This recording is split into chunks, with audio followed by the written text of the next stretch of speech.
அமெரிக்காவில் ஒரு இளைஞனுக்கு கொலை குற்றத்திற்காக நீதிபதி தூக்கு தண்டனையை கொடுத்தார். ஒரு குறிப்பிட்ட நாளில் இவனை தூக்கில் போட வேண்டும் என்று நாளையும் குறித்திருந்தார். இதனை அறிந்த அந்த ஊர் மக்கள் அந்த மாகாணத்தின் ஆளுநருக்கு கடிதம் எழுதினார்கள். சந்தர்ப்ப சூழ்நிலையில் அவன் இந்த கொலையை செய்ததாகவும் தெரிவித்தனர். மேலும் அவன் தாய்க்கு ஒரே மகன் என்பதால் அவனுக்கு சிறிய அளவில் தண்டனை கொடுக்க வேண்டும் எனவும் கேட்டுக்கொண்டனர். ஆனால் ஆளுநர் இந்த மனுவை நிராகரித்தார். அவன் தாயின் கடிதத்தையும் ஆளுநர் நிராகரித்தார். தூக்கில் போடுவதற்கு ஒரு நாள் முன்பு ஒரு போதகர் அவனை பார்க்கச் சென்றார். அவனிடம் அவர், தம்பி, நாளையுடன் உன்னுடைய உலக வாழ்க்கை முடிவு பெறுகிறது. இப்பொழுது உனக்கு நல்ல வாய்ப்பு இருக்கிறது. நீ செய்த பாவத்திற்காக இயேசுவிடம் மன்னிப்பு கேள்.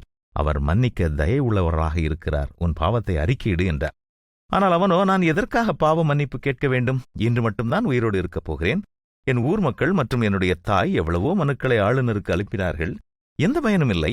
நாளை நான் சாகப்போகிறேன். நான் எதற்காகவும் பாவ மன்னிப்பு கேட்க மாட்டேன் என்றான். உடனே போதகர் அவனிடம், ஆளுநர் கைவிட்டாலும் இயேசு கைவிட மாட்டார். இப்போது நீ பாவ மன்னிப்பு எடுத்தால் நாளை உனக்கு கிடைக்க இருக்கும் தூக்கு தண்டனையை கூட நிறுத்த முடியும் என்றார். அவனோ போதகரை பார்த்து சிரித்துவிட்டு, இத்தனை நாட்களும் விடுவிக்காதவரா இனிமேல் விடுவிக்கப் போகிறார் என்று கூறி போதகரை துரத்தினான். துக்க முகத்தோடு போதகர் திரும்பிச் சென்றார். இதனை கவனித்துக் கொண்டிருந்த சிறை காவலர்கள் அவனிடம் ஓடி வந்து, நல்ல ஒரு வாய்ப்பை தவறவிட்டாயே, வந்தது யார் தெரியுமா?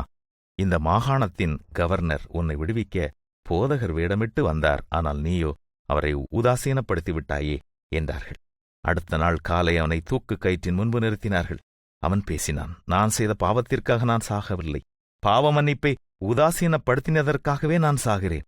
ஆம், பாவம் செய்யாத மனிதன் யாருமே இல்லை. செய்த பாவத்தை மறைக்காமல் ஆண்டவரிடம் மன்னிப்பு கேட்போம்.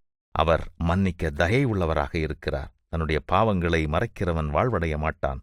அதை அறிக்கை செய்து விட்டுவிடுகிறவனோ இரக்கம் பெறுவான்.